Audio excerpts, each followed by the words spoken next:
সরকারি সচেতনতা প্রচার করার সত্ত্বেও চাষের জমি জুড়ে চলছে ন্যাড়াপোড়া। কৃষকেরা জেনেও ক্ষতি করছে তার নিজের জমি। সরকারি টাকা খরচ করে বিজ্ঞপ্তি দিয়ে কি অসফল কালনার 2 ব্লকের প্রশাসন? জমিতে ন্যাড়াপোড়া করা নিয়ে নিষেধ। বারবার সরকারি সচেতনতা প্রচার করার সত্ত্বেও চাষের জমি জুড়ে চলছে ন্যাড়াপোড়া। কৃষকেরা জেনেও ক্ষতি করছে তার নিজের জমি। জিজ্ঞেস করলে জানাচ্ছে বিভিন্ন অজুহাতের কথা, তবুও চলছে সেই ন্যাড়াপোড়ানোর কাজ।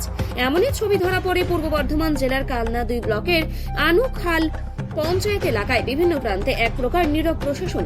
তাহলে কি সরকারি টাকা খরচ করে বিজ্ঞপ্তি দিয়ে কি অসফল কালনার 2 ব্লকের প্রশাসন? উঠছে প্রশ্ন। কয়েক বছর ধরেই চাষের জমিতে ন্যাড়াপোড়া করা যাবে না।